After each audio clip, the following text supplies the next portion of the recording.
Okay, Powers of X number 6, the last one in the series is mini-series is because there was two. Powers of 10, Powers of X number 6.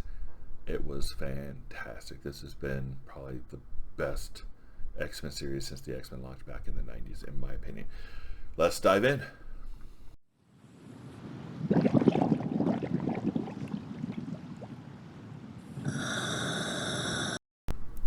Welcome back to Long Box Diving, where we explore comics and story arcs pulled from the long box. Now, Powers of 10, Powers of X, number 6, the last one in that miniseries. Man, I can't. This has been an unbelievable series. I was just talking to the kids, like, hey, the last one I remember that was a great quintessential X-Men series was the launch of the X-Men back in like 92.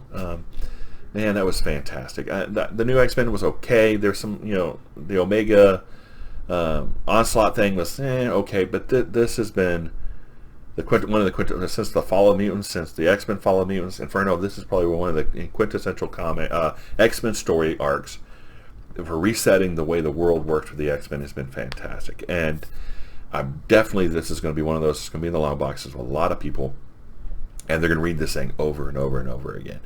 So definitely worth the time. If you don't have the comics, you need to get the trade. This is something you definitely want to have and read over and over and over again. I just recently had to break out, because of reading this, I had to break out a couple of the books and get the Moira's life timeline charts broken out and go, okay, because there was so much here and so much resolution to certain things, but not everything. But there was okay, did that, okay. So let's get into this. We start out back in X0. So Moira, Xavier, they're at the fair. Xavier's walking through, and the art in this thing, and the art in all these things have been fantastic. And the color that took over has done a really good job of keeping up that level. The art and the colors, 4.5 out of 5 for me. It's been fantastic. So they go through, and you see these pages we've actually seen before. This is the pages we saw where Moira's life was explained, where she was a mutant and she had this reincarnation ability and a reset time. So we're getting the same kind of panels here, which would have been cool if it had been deviated a little bit, but it's also cool that it didn't, because you're like, oh, okay, now I know when this happened. So Moira comes up, she meets Xavier, she tells him, hey, the whole read my mind thing, and we kind of, the first couple pages just a replay of all that stuff. So we've seen it before. It's not a big deal. And he reads her mind, and it's like, and then we kind of get that same shot where he goes, oh, right? So then we flip to X3, 1,000 years into the future, and we get that shot of where the librarian kind of walks out into this preserve, and we see those two people, right?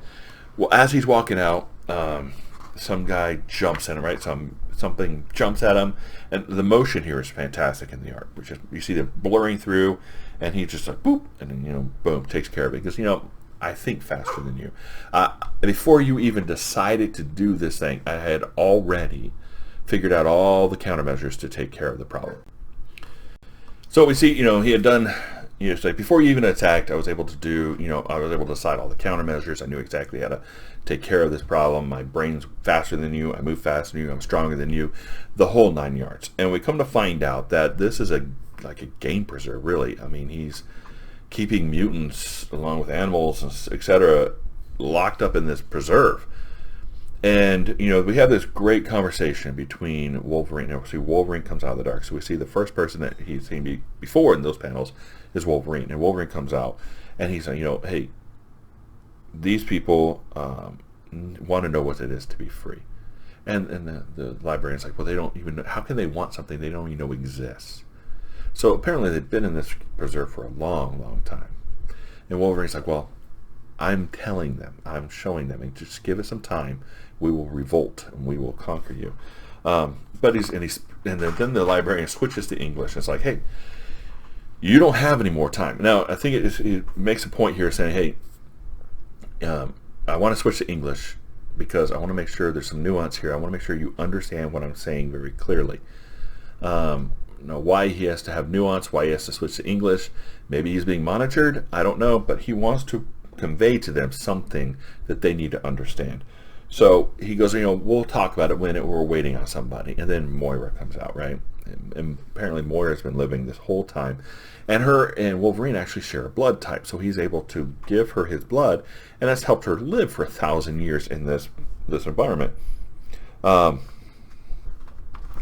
So basically he tells them that the world's about to end. The Phalanx have come. The world's about to end. Everything's about to get destroyed. And they're going to ascend. And so that this humans, so that's what we've come to find out, is that the librarian is not robot. He is not mutant. Which I thought it was mutants. It looked like Krakoa to me, and it may have been Krakoa, but mutants are not in power. Mutants are not in power. They've never been in power. This is machines, and so they're not, but they're not machines either. They're actually human-machine hybrids, because like you talk about one of the white pages, that mutants are a natural evolutionary step based upon environment. So environment dictates what evolutionary steps that need to be done. But if you're able to take environment out of the equation, you're able to evolve yourself in any which way you want. So the librarian here is a evolutionary step outside of the natural environment of evolution. One thing I noticed, and some other people pointed out, you see the drawings on his cheek, and on the other's cheeks. It looks like that is the language of this post-human, I think they actually call it human Homo novissima. And so it looks like the mutants have actually adopted the language of these post-human hybrid machine things, right? Which is, I think, is kind of interesting. They've adopted that language. But we go in here and, hey, the world's about to end tomorrow, and what Phalanx are going to annihilate everything. They're going to take our consciousness, they're going to upload it, and they're going to take it over to the black hole Dominion intellect and pass it out, and then it will be outside of space and time. Now, he said the two, Moira and Wolverine, would actually come out of that. They would be sent off worlds. They would not be destroyed with Earth. And in that way, they would ensure that time wouldn't reset. But once the Phalanx gets back to the Dominion and transfers the consciousness of her, they would know that she can no longer exist, and she could be destroyed, because then the consciousnesses are then outside of space and time. So space and time would no longer have an effect on them, which is kind of interesting, but really kind of bad. So he asked her, what would you do, Moira, if you were to die and come back? What would you do to stop this?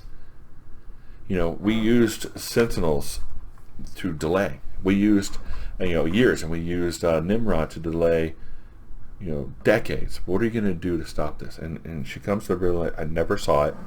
I didn't. And he goes, how would you know? You didn't even see the enemy. And so I guess you're doomed to repeat this thing over and over and over again. But how are you going to stop it? And she realizes mutants never win. Mutants never win. And that is something that sticks in her head, and like, mutants never win. And we know, and from her 7th timeline, 8th timeline, 9th timeline, she tries many different ways to actually make sure mutants would win, and it didn't work. She tried killing the Trask, and that didn't work. And she tried siding with Magneto and setting up House of M, and that didn't work. And she sided with Apocalypse. And I actually noticed in the timeline that they went and rescued the 4 Horsemen. So I am now on the side that the 4 Horsemen are on the other side of the rift, with the other half of the island, because they said they went to rescue them and then came back to Earth. So I believe they're wherever they are, they're somewhere else. But so all these things she's done is because she knows mutants never win. She saw it here. Mutants never win. Then she's tried 3 different ways after that, which she doesn't know this yet, because she is still in her 6th timeline right here, which we didn't know, because we will find out in a second. But this is her 6th timeline. So the 7th, 8th, and 9th timelines, she tried, thinking mutants never win, so I'm going to try all these things. Still doesn't work. And that's where we come to the 10th timeline. So we'll get to that. Then Wolverine's like, bah, and he punches claws right through the librarian's face. He's supposed to be faster. Maybe he allowed it to happen. I don't know. It's possible. But you see metal claws here. And being metal claws, we know that the reincarnation things have not yet come about. So this, again, is the 6th timeline. Wolverine has not reincarnated, so he still has the metal. This is still in that timeline. Then he looks at Moira and goes, okay, are you ready? We gotta go. We gotta do this. I gotta send you back. We got to do the thing to help save humanity. So he stabs her. Now, and this being the sixth timeline, this is the first time Wolverine stabs her and sends her back. He does it again in the ninth timeline, where they steal Nimrod's data and come back. So he did it here. He doesn't remember, of course, but she does. It's the first time she's stabbed by Wolverine. This so ended the sixth life of Moira Taggart. Then we flip back to Xavier, and there's so much data here. She's already had 9 lives at this point. 9 lives. One of them over 1,000 years. Another one over 123 years. And so she comes back and she just like a data dump right into Xavier's brain, and it just kind of like blows his mind. But she says, "Hey, we lose," and that's what he looks. We lose. We always lose. And she goes, and he goes, "Well, what about this? What if I can do this?" And she's thinking, you are a good man, but I have to break you, which is kind of freaky. I have to break you for being the good man that you are, because good is not what's going to win this. And she's still, now we know why Xavier is not acting like Xavier, because he's not Xavier anymore. He is whatever that she's made him into, that she broke the dream. He is now no longer planning to become a part of humanity. So his whole thought process for the last 9 lives have been completely different. He said, you've never changed, but this time I have to break you. I have to actually change you. And you see Moira's journals, and you see her talking about, working with Magneto, and then you see that they actually split, which is where Genosha comes from, because Magneto left the plan. Then Genosha happened, then he came back to the plan. So interesting. I was always wondering about why that happened, and I see it clearly now. And looking back at it, that in the 10th life here, they had a schism. He broke off. He did his own thing. They bombed Genosha, and then he's back, and he's back part of it. Going, this is what we got to do. And we see through these journals that she's talking about Magneto. She talks about Xavier. She talks about Apocalypse, and the different pieces and what she's trying to do is set up to get to the point where they don't take any of the path that she's already taken. They know how to destroy Nimrod because she remembers. They know what the end result is. It's the Phalanx, and she knows that we've got to do something to stop that. Whether you can't stop Donald Trask, you can't join Magneto, you can't do Apocalypse. So we got to do something different, something that's never been done before, and that's what they're trying to do here. So then we see Xavier and Magneto head into Moira's no place, and we just set up the council, we just set up the rules, we just finished with Sabretooth, which we saw all in the last issue. Still no idea who the Red King is, because Frost has not set that yet. And then we talk about the problems, right? We got Sinister, and we got he's just crazy, and we got Exodus, who's very strict down with his viewpoint of the world, and then we have Mystique, and Mystique wants to bring Destiny back. And Moira's like, listen, you can't have precogs, because if they know I'm alive, which one of the things they did is they set up a Shi'ar husk, and they put a mind in it, and then they put Maria's mind in it to test some of the theories about the reincarnation or the resurrection protocols that they have.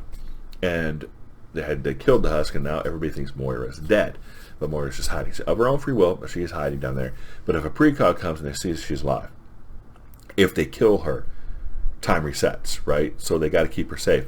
If the precog comes and realizes they always lose, that could doom what they're trying to do. Because if nobody believes in Magneto and Xavier and what they're trying to do, if Apocalypse, Sinister, or Exodus, or these villains decide we're always going to lose, we're going to go back to what we used to do, it would totally blow what they're trying to do. So no precogs, and they're going to have some issues with this coming up. We just don't know what that is yet. Then we see Xavier and Magneto go out to the party. Everybody's dancing, the fireworks, everything's going on. And we have that same final shot from the last issue here. But they're talking about, then we do more, whatever the cost, whatever it takes. This is all there is, Eric. We live and die with this, you and I. And Eric says, then I will die. And if I fail, then you will raise me up, and I will show this world what a real mutant is. And he's like, you keep talking like that, you're going to elicit a response. And then he says, I am not ashamed of what I am. Let them try to stop us this time. because we're doing it differently this time, a thing that's never been tried before. This may be Moira's last life. We don't know. But they've got to try something different than they've tried before, and this is definitely something different. So, fantastic issue. I can't wait for the other things to come out. Again, we don't know specifically how everything's going to turn out here. And it's nice to know that Phalanx is not the end result of the future of the 10th timeline. It was the future of the 6th timeline. So now we know, hey, that could be the possible future, but what they're doing here is different than what they've done before. So maybe things will turn out differently. I don't know. I hope so. But this has been a great issue. If you haven't got it, you need to get it. You need to get the trade. You need to keep these things. They've been awesome. So I'm looking forward to the new issues. I hope you are too. If you enjoyed this review, please like and subscribe, and we'll see you next time here in the Long Box.